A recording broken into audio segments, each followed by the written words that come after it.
What's up, guys? Welcome back to the channel. Today we're going to do a little prep for Power Tour. So Power Tour is starting in 2 days on Monday morning. It is Saturday before Power Tour 2022. And I got a little maintenance to do on the Mustang. We're going to be taking the Mustang with us on Power Tour number 3 for it. And just a couple things to tighten things up and get ready for a full week, 2,000 miles of Power Tour action. So we're definitely going to document everything. So you guys can come along the journey with us. But yeah, for prep today, I'm going to reroute a catch can filter. My catch can's mounted back here, right back here. I don't know if you can see that or not. Just below my proportioning valve, kind of against the back of the firewall. Not a bad place for it. It fits there just fine. You usually have a filter right there. Problem is it vents back up through really through the hood, which is okay, but there's a lot of blowback back when it's kind of venting and smoking a little bit. Kind of gets into the cab of the car, and I think it's because it's so close to the firewall back here, and it's kind of getting sucked into some of the ventilation and the open air ventilation that the car breathes through, if you will, for the vents. So I don't know if that's the case, but I want to see if I can eliminate some of that smelliness back there, really for my passenger and myself inside the car. Long trips like this, it starts to really stink. I think I can eliminate some of that stinkiness if I reroute that hose somewhere else. Also, the car's been in storage for a while. I don't get to drive it that much. It's just dirty. I put a new door handle on it because my door handle was hitting right here. I think it was just getting worn out. So that was something I've done already. Went ahead and put new handles and all the good stuff there. Just needs to be cleaned up, vacuumed, and just a little maintenance on it. Just going to check everything over, make sure everything is good to go. Check on my lights, all my bulbs, fluids, kind of repack everything. I'm also going to, of course, wash and wax the car, but I'm going to polish it too. So I bought a little 10-inch orbital sander that I'm going to hit the car with real quick, touch up any little spots just to make it a little bit nicer. Oh, I wanted to show you guys something really cool. So obviously this car has no AC, 500 plus horsepower turbocharged Mustang. AC is not the primary focus, however it would be nice, and maybe one day. But no AC means hot, especially in summer. Power Tour, hot, very hot. So need to come up with a way to combat that a little bit. And I bought some products off Amazon I think you guys might check out and think is really cool. And if you're going to do Power Tour, if you get next day shipping, you might be able to make it, but you got to do this if you don't have AC. And that's these guys. They are seat coolers. They're like a seat cushion. They just fit in your, right over top of your seat. And the ones I found on Amazon, I'll try to put the link below. They have these nice cutouts for the bolsters, and these are heavy bolstered seats, these flow fit style Recaro seats, and their cutouts fit perfectly in there. And that's kind of why I bought these, because I thought, well, those might fit my seats better. Man, they really do fit nicely. I mean, really nice, like they were made for these seats.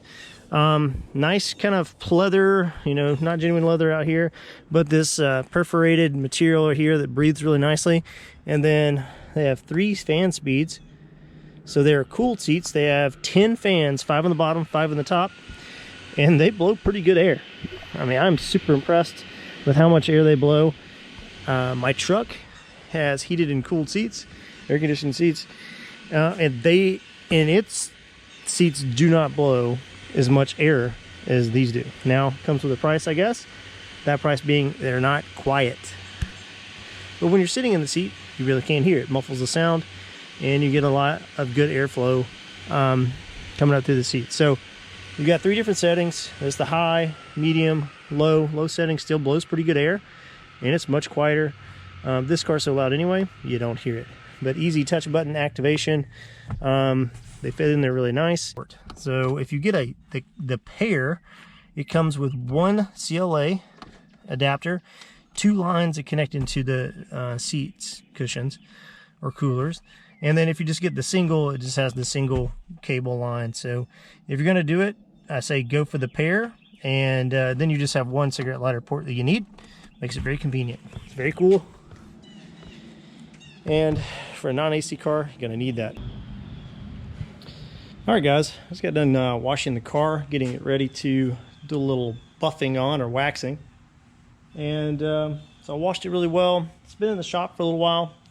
And this car doesn't really go out a lot. It doesn't get a lot of, in the weather time, it's always pretty much waxed and clean and all that, but it sits in the shop a lot. And so it should be a really easy wash car, clean up, that type of thing. But I wanted to take the wheels off, clean them up inside and out, do a little touch-up paint here and there, and do a little waxing on it. So I went ahead and bought a clay bar from Summit, and I bought a little 10-inch orbital sander. I guess it's not a sander, it's a polisher, that I could put a little rubbing compound or polishing compound and just go over the car, brighten it up a little bit, wax it, have it looking really good for power tour. But I noticed something, and I want to share it with you, and I think it's really important, is this car, like I said, sits in the shop a lot, kind of collects dust in the shop, and since, you know, I got a fab shop, I'm cutting and grinding and welding on stuff. Sometimes it gets a little bit of that contaminant dust particles on it. And as you can see from looking at this clay bar, there was a lot more junk embedded into that finish than even I thought. And if you look closely, you can see it's basically the color of rust, and that's because it is rust. So I learned something today. What I learned is all this fab work and cutting and grinding and stuff that's happening in the shop, even though it's settling on the car and I wash it off and think it's clean, there's a lot of that contaminants, a lot of those iron particles from the grinding and stuff that has settled into that paint and contaminated it, deeply contaminated. And when I was going over it today, it's been about 6 months since I washed and cleaned the car up. It still feels slick, but there's some places that felt like there was a little, almost like overspray on it. So I hit it with the clay bar and I could feel it pulling it off, and it was iron. So guys, if you're working like I am and you got a shop and you're grinding and you're doing stuff and you got your car sitting there too, if you don't have it covered up, that's probably the best thing to do, cover it. If you don't, make sure you clean it up, and make sure you occasionally clay bar it and get that crap off of it, because it does embed into the paint.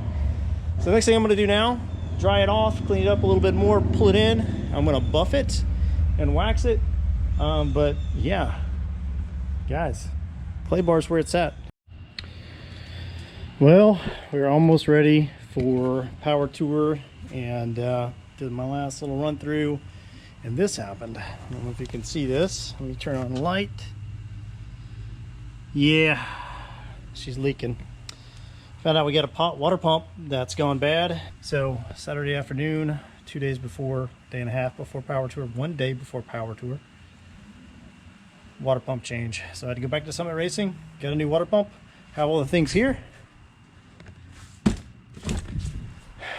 I'm gonna change the water pump tonight, let it sit overnight, test drive it tomorrow, and hopefully we're good.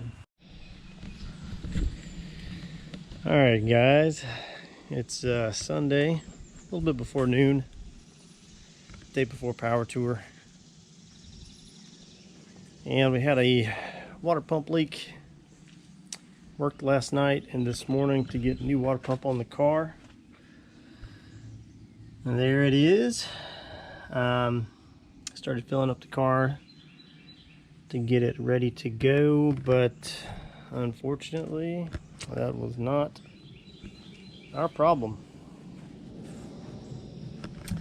Some pour water in it, and it just comes right back out. So it's not the water pump. It looked like it was leaking underneath it out of the weep hole, but it was just because it was leaking so much.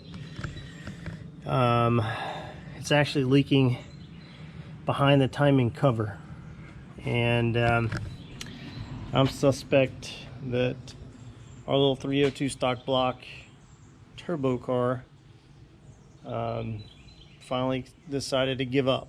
So you got 15,000 miles, close to 15,000 miles on this stock block with the turbo on it. It's done 2 power tours, gone to LS Fest twice. You can't ask for more than that. It's done multiple Ford events, Fox Body events, all over the country, and it's not had an easy time. I think you look at any of the videos, this car gets driven like it's It gets driven like it's stolen every freaking time it goes out, so I can't ask any more from it. Yeah, it sucks, 12 hours before we're supposed to be prepping to leave for power tour to find out your block split in half. But such is life. It's part of high riding. So anyway, got a rental car, and it'll have AC, so there's that. We are going to make power tour. Can't take the Mustang. It sucks. Really sucks. Really super disappointed that happened. I don't know what's going on with it. I haven't broken it down to see if it's a split block, although that's kind of my thinking is that's what's happened, right? That car's been going for a long time with a lot of boost on it and beat on all over the place and sell together. So it's kind of probably it's time. So that could be it, but I haven't checked it out yet. I was able to rent a car. I couldn't get anything super cool. I tried to get at least like an SS Camaro or a GT Mustang. Hertz Rent a Car is going to start renting Shelby GT500s. That would have been really cool if I could have got that. Just to have something that, that was fun on the tour. But I couldn't get those. I could get, and I'll show you, this guy. So, nothing super special here. It is a convertible. I thought, well, hell, at least we can see the other cars if we don't have a top. So, just a little 4-cylinder turbo Mustang. White, a little inconspicuous. It's probably going to give me red. But, yeah, so that's what we got. So I'm going to old man it. Look at this. Look at this get up. That's how I feel when I drive this. Like an old man. So that's what I'm going to go power tour as. But it's going to be good. It's going to be comfortable. Got AC, cooled seats, decent stereo, all the modern amenities, drop top. So at least we'll be comfortable. So anyway, so that's the update, guys. Power tour kicks off in less than 12 hours. I'm gonna meet up with Ryan, meet up with Forrest. His Mustang's doing well, which is awesome. So it's gonna be on the road, so it'll be good to see at least one Fox body rolling. And we'll kick this thing off tomorrow. I'm gonna go ahead and post this up tonight just to show you the progress of power tour, and then I'll be uploading. Hopefully I'll be able to upload during the week, but probably be after power tour is over. We'll come back with some good footage. See you guys on Southeast Speed Shop real soon.